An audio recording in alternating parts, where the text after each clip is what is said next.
ka ng first time. Head side up. Paano na lang? Head side up.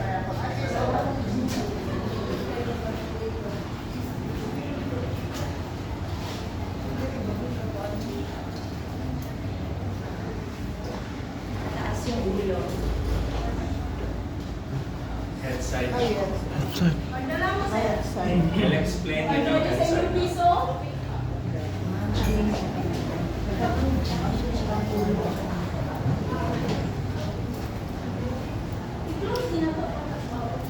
Is everybody here?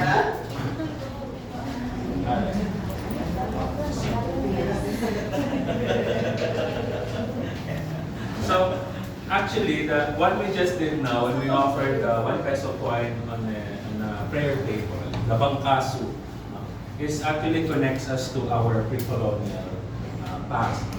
The pre-colonial tradition of paying respects to our ancestors.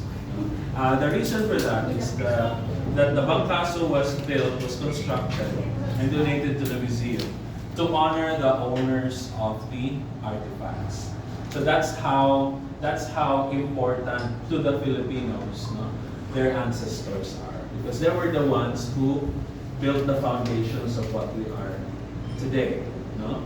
So, nganong coins man? Actually, pre-Spanish period, our ancestors offered bracelets, rings, buttons, anything that is round shaped, as a way, in order to pay honor to our ancestors, even our elders. Because round shapes symbolizes the cosmos, the sun, the moon, and the stars. And pagkapot sa coin by the Spaniards, mas mahibog man ng mga elders. Mas ganahan sila sa coin kaya mas lingin and pino pag-i-design design. Na pag-i-nawong. So kung nay-nawong, you don't have to pray kung kinsa mo i-dedicate ang coin. Kaya mo naman siya ipatubang and then it will face the sky. So ang prayers will face after that cosmos, face heaven, where our ancestors reside who are watching over us. So is it like a wishing well? Kaya mo naman siya pina-wishing well. It's not really a wishing well. Rather, when you pay respect to your ancestors, you can also actually seek guidance, wisdom, and protection. Diba?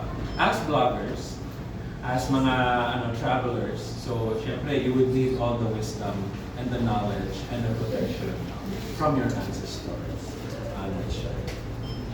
Questions? And so, do you have already an idea why are we called Cagayan de Oro? No. Cagayan or Cagayan means river. Gold. What about Cagayan? Isa na ito na ipagay. Tagan version na. So sa Cagayan na lang, river. De Oro was added by early Cagayanons who were in Manila. So by the time na nihawa na ang mga Spaniards, some Cagayanons who were in Manila wanted to attract investors to Cagayan. So they added De Oro. Because Cagayan, true enough, used to have a lot of gold, particularly in the Punan area, the Punan River. So, and the Spaniards have been prospecting and harvesting gold in those areas during their time here for 300 years. So, karon, they wanted to create and to advertise. So, duha ang name ni Cagayan, Cagayan de Misamis and Cagayan de Oro, interchangeable. Especially when you're in Manila, you use Cagayan de Oro. So, para attractive ang mga investors. So, that has been the trend. And then in 1950, it became official during the city charter. Mo na ihimong official name sa city instead of the original Cagayan Misamis or Cagayan de Misamis. Oriental. Okay. Safe to say na 75 years old na ang name na Cagayan de Oro.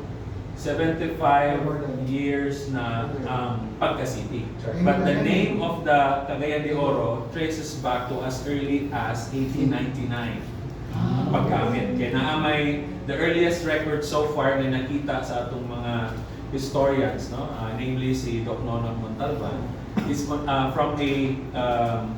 from an enrollment record in University of Santo Tomas and Ateneo Municipal, which is Ateneo de Manila, 1899. Cagayan de Oro na ang ibutang sa address sa enrollment records. Diba? So it's like a campaign dito, a promotional campaign.